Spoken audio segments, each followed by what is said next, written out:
नमस्कार पिलामाने नयागढ़ डिस्ट्रिक्ट में खुशी खबर होमगार्ड नियुक्ति आसी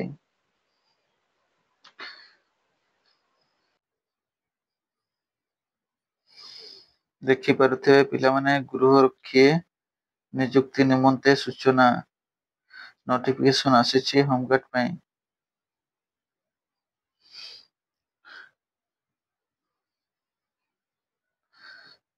देखि पारुथिबे पिला नयागढ़ जिल्लार प्रत्येक पुलिस थाना गुड़िकरे गृहरक्षी परीक्षा निम्नलिखित संख्यार खाली अछि।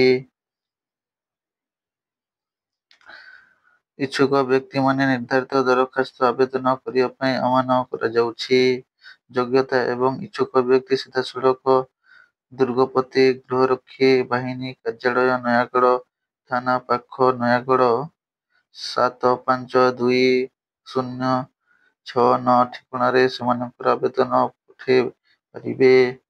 ଆବେଦନ ତାରିଖ ହେଉଛି 20 ଫେବୃଆରୀ 2025 ରୁ 5 ମାର୍ଚ୍ଚ 2025 ଗ୍ରହଣ କରାଯିବ। ପିଲାମାନେ ଦେଖନ୍ତୁ ଏଠି କହିଛି କି ନୟାଗଡ଼ ଡିଷ୍ଟ୍ରିକ୍ଟ ପାଇଁ ଗୃହରକ୍ଷୀ ନିମନ୍ତେ ପଦବୀ ବାହାରିଛି। ଇଚ୍ଛୁକ ପ୍ରାର୍ଥୀମାନେ ନିଜ ଆଖପାଖ ଥାନା ଫାଣ୍ଡି କିମ୍ବା ଏସ୍ପି ଅଫିସରେ ଏହି ଫର୍ମଟିକୁ ଫିଲ୍ଅପ୍ କରିକି ଦାଖଲ କରିପାରିବେ କୁହାଯାଇଛି। ମୁଖ୍ୟ ଇମ୍ପୋର୍ଟାଣ୍ଟ ଡେଟ୍ ପିଲାମାନେ ଦେଖନ୍ତୁ ଏଇଠି ନୟାଗଡ଼ ଏଇ 752069 ଠିକଣାରେ ସେମାନେ ଆବେଦନ କରିବାରେ ଏଠି ଇମ୍ପୋର୍ଟାଣ୍ଟ କଥା କୁହାଯାଇଛି। ଦେଖନ୍ତୁ ନହେଲେ ଆପଣଙ୍କର ଆବେଦନ ପହଞ୍ଚି ପାରିବ ନାହିଁ ଠିକ ଠିକଣାରେ। ଦେଖନ୍ତୁ ନୟାଗଡ଼ ଠିକଣା 752069 ଠିକଣାରେ ସେଇ ପିନ୍ ନମ୍ବରରେ ଆପଣ ପଠାଇ ପାରିବେ। ଆପଣଙ୍କର ଫର୍ମ ଫିଲ୍ଅପ୍ ଆବେଦନ କରିପାରିବେ। ତାରିଖ ହେଉଛି ଦେଖନ୍ତୁ 20 ଫେବୃଆରୀ 2025 ରୁ 5 ମାର୍ଚ୍ଚ 2000 ପର୍ଯ୍ୟନ୍ତ ଗ୍ରହଣ କରାଯିବ।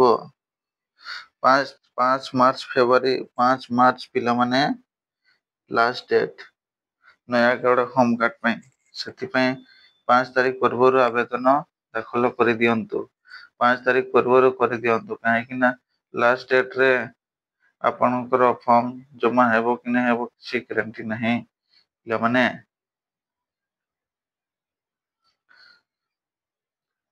ନେକ୍ସଟ ଆଗକୁ ଦେଖିବା। ନିଯୁକ୍ତି ପରୀକ୍ଷା ସମୟରେ ସେମାନେ ମୂଳ ପ୍ରମାଣପତ୍ର ଗୁଡ଼ିକ ଦେଖାଇବେ। ଦେଖନ୍ତୁ ଯେତେବେଳେ ଫର୍ମ ଫିଲ୍ଅପ୍ କରିବେ ସେତେବେଳେ ଡକୁମେଣ୍ଟସ୍ ତ ଦେବେ, କିନ୍ତୁ ନିଯୁକ୍ତି ପରୀକ୍ଷା ସମୟରେ ଯେତେବେଳେ ନିଯୁକ୍ତି ଜଏନିଂ ହେବ ସେତେବେଳେ ପିଲାମାନେ ମୂଳ ପ୍ରମାଣପତ୍ର ଗୁଡ଼ିକୁ ଦେଖାଇବାକୁ ପଡ଼ିବ। ଅରିଜିନାଲ ଡକୁମେଣ୍ଟସ୍ ଗୁଡ଼ିକ ଦେଖାଇବାକୁ ପଡ଼ିବ। ଫର୍ମ ଫିଲ୍ଅପ୍ କଲାବେଳେ ଜେରକ୍ସ କପି ଆଟାଚ୍ କରିବେ ଏବଂ ଯେତେବେଳେ ଜଏନିଂ ହେବ ସେତେବେଳେ ଆପଣ ଅରିଜିନାଲକୁ ଦେଖାଇବେ। ଆବେଦନ ଶେଷ ତାରିଖ ପରେ ଏହା ପ୍ରାପ୍ତ ଅସମ୍ପୂର୍ଣ୍ଣ ଦରଖାସ୍ତକୁ ବିଚାରକୁ ନିଆଯିବ ନାହିଁ। ନିଯୁକ୍ତି ପରୀକ୍ଷା କେଉଁଠି ଏବଂ କେବେ ଅନୁଷ୍ଠିତ ହେବ ଏହା ପୂର୍ବରୁ ଆବେଦନକାରୀମାନଙ୍କୁ ଜଣାଇ ଦିଆଯିବ। କମ୍ପ୍ୟୁଟର, ବାହନ ଚାଳକ, ବିଦ୍ୟୁତ ମିସ୍ତ୍ରୀ, ପାଇପ ମିସ୍ତ୍ରୀ, ରୋଷେଇ, ବଢ଼ିଆ, ରାଜମିସ୍ତ୍ରୀ ଇତ୍ୟାଦି ଦକ୍ଷତାର ଜ୍ଞାନ ଏବଂ ବ୍ୟବହାରିକ ଅଭିଜ୍ଞତା ଥିବା ଆବେଦନକାରୀମାନଙ୍କ ନମ୍ବରରେ ଗୁରୁତ୍ୱ ଦିଆଯିବ।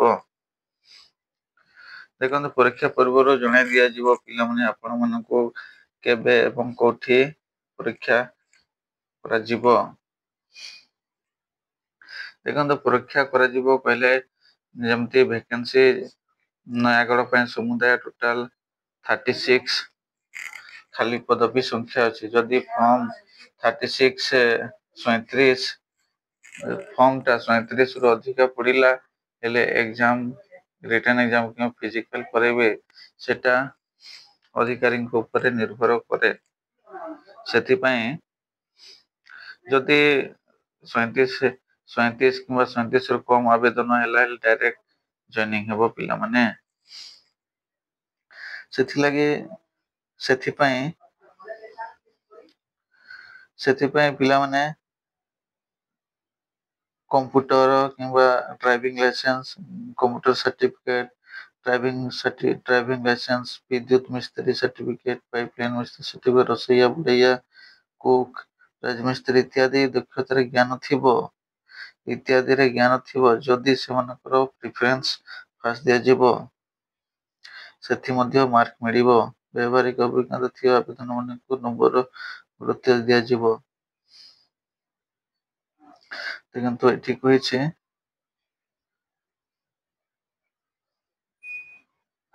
କମ୍ପ୍ୟୁଟର, ବାହନ ଚାଳକ, ବିଦ୍ୟୁତ ମିସ୍ତ୍ରୀ, ପାଇପ୍ ମିସ୍ତ୍ରୀ, ରୋଷେଇଆ ଏବଂ ବଢ଼େଇଆ, ରାଜମିସ୍ତ୍ରୀ ଇତ୍ୟାଦିରେ ଜ୍ଞାନ ଥିବ ସେମାନଙ୍କୁ ଏକ୍ସଟ୍ରା ମାର୍କ ଦିଆଯିବ କୁହାଯାଇଛି।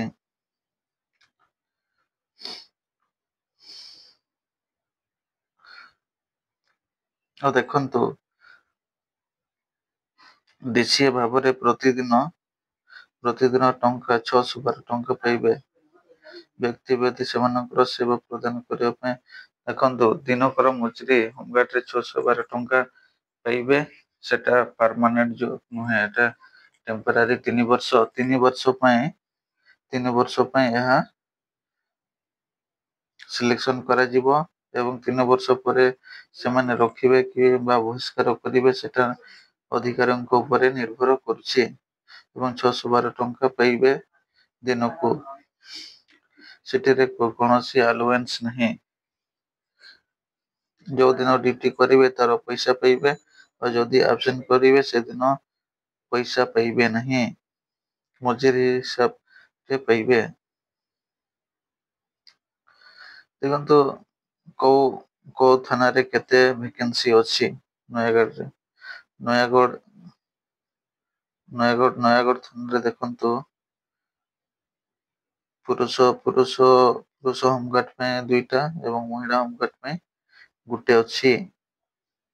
ଖଣ୍ଡପଡ଼ା ଥାନାରେ ପୁରୁଷ ପାଇଁ 2ଟା ଏବଂ ଝିଅ ପିଲାମାନଙ୍କ ପାଇଁ ନାହିଁ। ଏବଂ ଫତେଗଡ଼ ଥାନାରେ କେବଳ ପୁରୁଷମାନଙ୍କ ପାଇଁ 5ଟି ଅଛି। ଓ ଗଣିଆ ଥାନାରେ କେବଳ ପୁରୁଷ ପିଲାମାନଙ୍କ ପାଇଁ 4ଟି ଅଛି।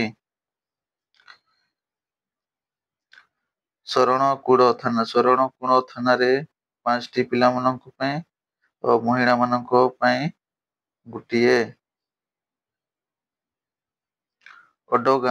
ଓଡଗାଁ ଥାନାରେ କେବଳ ପୁରୁଷ ହୋମଗାର୍ଡ ପାଇଁ 4ଟି। ନୂଆଗାଁ ଥାନାରେ କେବଳ ପୁରୁଷ ହୋମଗାର୍ଡ ପାଇଁ 4ଟି। ରଣପୁର ଥାନାରେ କେବଳ ପୁରୁଷ ପାଇଁ 6ଟି। ମହିଳାମାନଙ୍କ ପାଇଁ କେବଳ ସମୁଦାୟ 2ଟି ଭେକେନ୍ସି ଅଛି। ନୟାଗଡ଼ରେ କୋଉଠି ଦେଖନ୍ତୁ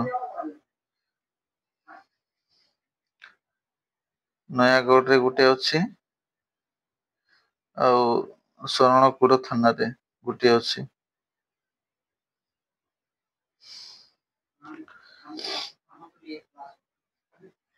ତ ପିଲାମାନେ ଜାଣି ରଖିବେ ସେଟାକୁ ଏ ଫର୍ମକୁ 5 ମାର୍ଚ୍ଚ 2025 ପର୍ଯ୍ୟନ୍ତ ଫର୍ମ ଫିଲ୍ଅପ୍ କରିକି ନିଜ ପାଖ ଥାନା ଫାଣ୍ଡି କିମ୍ବା SP ଅଫିସରେ ଦାଖଲ କରିବେ। ଫର୍ମଟା କେମିତି ଫିଲ୍ଅପ୍ କରିବେ, କଣ ଡକୁମେଣ୍ଟସ ଲାଗିବ ସେଟା ମୁଁ ଆଗକୁ କହୁଛି।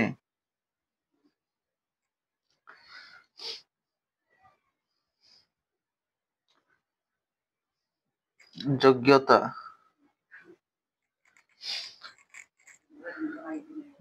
କଣ ଅଛି? ଆବେଦନ କରିବା ପାଇଁ ଜଣେ ପ୍ରାର୍ଥୀଙ୍କ ନିମ୍ନଲିଖିତ ଯୋଗ୍ୟତା ଆବଶ୍ୟକ। ଦେଖିବା କଣ ଅଛି।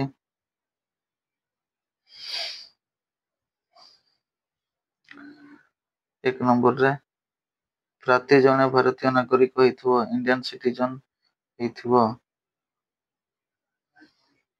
ଦେଖନ୍ତୁ ବୟସ ସୀମା 1/1/2025 ସୁଦ୍ଧା 20 ବର୍ଷରୁ କମ୍ କିମ୍ବା ଦେଖନ୍ତୁ 1 ପର୍ଯ୍ୟନ୍ତ 20 ବର୍ଷରୁ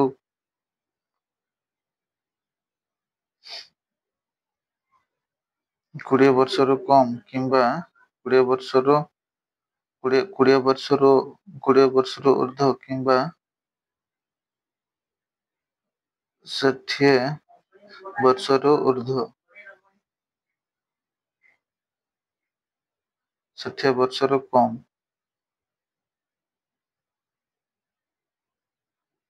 ହେଇଥିବାର କଥା।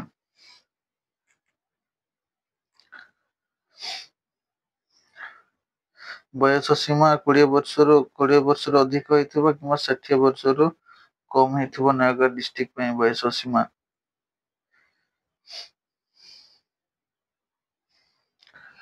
ପ୍ରାର୍ଥୀ 3 ନମ୍ବର ଦେଖିବା, ପ୍ରାର୍ଥୀ ଅତି କମରେ 5ମ ଶ୍ରେଣୀ ପରୀକ୍ଷାରେ ହେଇଥିବ, 5 କ୍ଲାସ୍ କିମ୍ବା ତାଠାରୁ ଉର୍ଦ୍ଧ୍ୱ କ୍ୱାଲିଫିକେସନ୍ ହେଇଥିବ। ନେକ୍ସଟ ଦେଖିବା 4 ନମ୍ବର ପ୍ରାର୍ଥୀ ଓଡ଼ିଆ ଭାଷାରେ ପଢ଼ି ଲେଖି ଏବଂ କହିପାରୁଥିବେ। ଓଡ଼ିଆ ଭାଷାରେ କହି ଲେଖି ପାରୁଥିବେ। ପ୍ରାର୍ଥୀ ଜଣେ ଭଲ ନୈତିକ ଚରିତ୍ର ଅଧିକାରୀ ହୋଇଥିବେ ଏବଂ ସେ କୌଣସି ଫୌଜଦାରୀ ମାମଲାରେ ବିଚାରର ସମ୍ମୁଖୀନ ହୋଇନଥିବେ କିମ୍ବା କୌଣସି ଫୌଜଦାରୀ ଅପରାଧୀ ପାଇଁ ଦୋଷୀ ସାବ୍ୟସ୍ତ ହୋଇନଥିବେ। କ୍ୟାଣ୍ଡିଡେଟ୍ ଆବେଦନକାରୀ ନାଁରେ କୌଣସି ଥାନାରେ କୌଣସି କେସ୍ ଫୌଜଦାରୀ ରେଜିଷ୍ଟର ହୋଇନଥିବାର କଥା।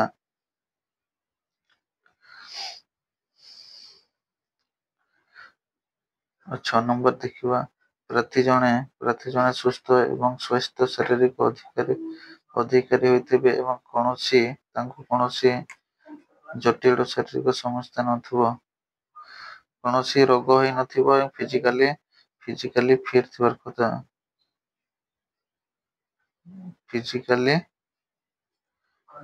ଫିଜିକାଲି ଫିଟ୍ ରହିଥିଲେ ଆବେଦନ କରିପାରିବେ। ଆବେଦନକାରୀମାନଙ୍କର କେଉଁ କାଗଜପତ୍ର ଦରଖାସ୍ତ ସହିତ ସଂଲଗ୍ନ କରିବାକୁ ପଡ଼ିବ। ଯୋଉ ଆପଣ ଆପ୍ଲିକେସନ ସବମିଟ୍ କରିବେ ତା ସହିତ କ'ଣ ଡକୁମେଣ୍ଟସ ଆଟାଚ୍ କରିକି ସବମିଟ୍ କରିବେ।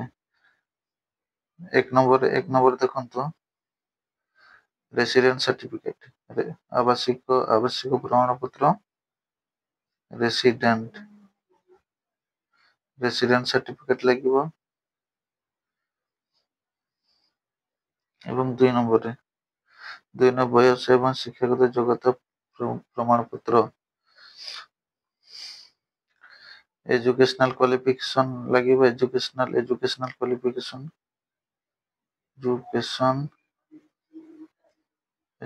କ୍ୱାଲିଫିକେସନ୍ ଆଉ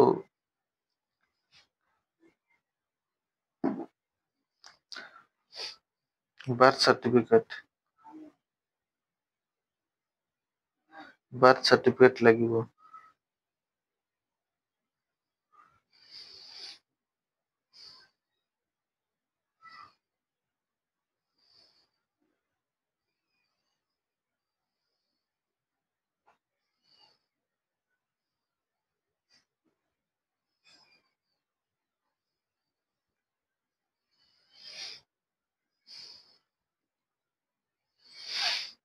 ଆଉ ଦେଖିବା ଆଗକୁ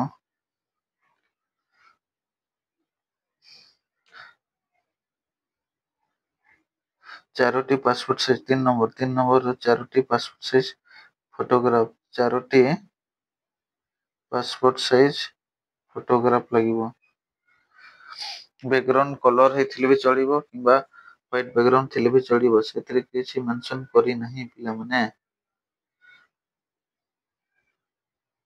4 ନମ୍ବର ବୈଷୟିକ ଦକ୍ଷତା ପ୍ରମାଣପତ୍ର ନକଲ ଯଦି ଥାଏ, କୌଣସି ଆପଣଙ୍କର ଡ୍ରାଇଭିଂ ଲାଇସେନ୍ସ କିମ୍ବା କମ୍ପ୍ୟୁଟର ସାର୍ଟିଫିକେଟ୍ ବା ରାଜମିସ୍ତ୍ରୀ ସାର୍ଟିଫିକେଟ୍ ଉପରେ ଯଦି ଥାଏ, ଯଦି ଦରକାର, ନହେଲେ ଏଟା ଦରକାର ନୁହେଁ, ଯଦି ଥାଏ ଅପସନାଲ। 5 ନମ୍ବର ମଧ୍ୟ ବି ଅପସନାଲ ବାହନ ଚାଳକ ପ୍ରମାତ୍ର ଯଦି ନକଲ ଥାଏ, ଲାଇସେନ୍ସ ଯଦି ଥାଏ, ନହେଲେ ଏଟା ଦରକାର ନାହିଁ ପିଲାମାନେ।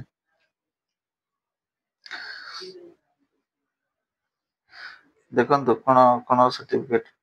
1ରେ ଆବାସିକ ପ୍ରମାଣପତ୍ର ରେସିଡେନ୍ସ ସାର୍ଟିଫିକେଟ ଥିଲେ ଏବଂ ବୟସ ଶିକ୍ଷାଗତ ବୟସ ସାର୍ଟିଫିକେଟ ବାର୍ଥ ସାର୍ଟିଫିକେଟ ଏବଂ ଶିକ୍ଷାଗତ ଯୋଗ୍ୟତା ପ୍ରମାଣପତ୍ର 4ଟି ପାସପୋର୍ଟ ସାଇଜ ଫଟୋଗ୍ରାଫ ଥିଲେ ଫର୍ମଟା ଆପଣ ନିଶ୍ଚୟ ପକାଇ ପାରିବେ।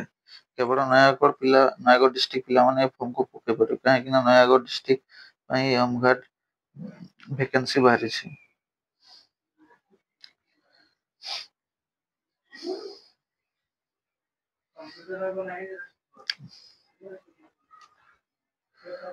ତ ସାଙ୍ଗମାନେ ଏହାର ଫର୍ମ ଫିଲ୍ଅପ୍ କରିବା ପାଇଁ ଚାହୁଁଥିଲେ ମୋ ଟେଲିଗ୍ରାମକୁ ଜଏନ୍ କରିପାରିବେ। ଡିସ୍କ୍ରିପସନରେ ମୁଁ ଆଡ୍ କରିଦେଉଛି, ସେଠି ଯାଇକି ଫର୍ମ ଡାଉନଲୋଡ୍ କରିକିରି ଫର୍ମ ଫିଲ୍ଅପ୍ କରିଦେବେ।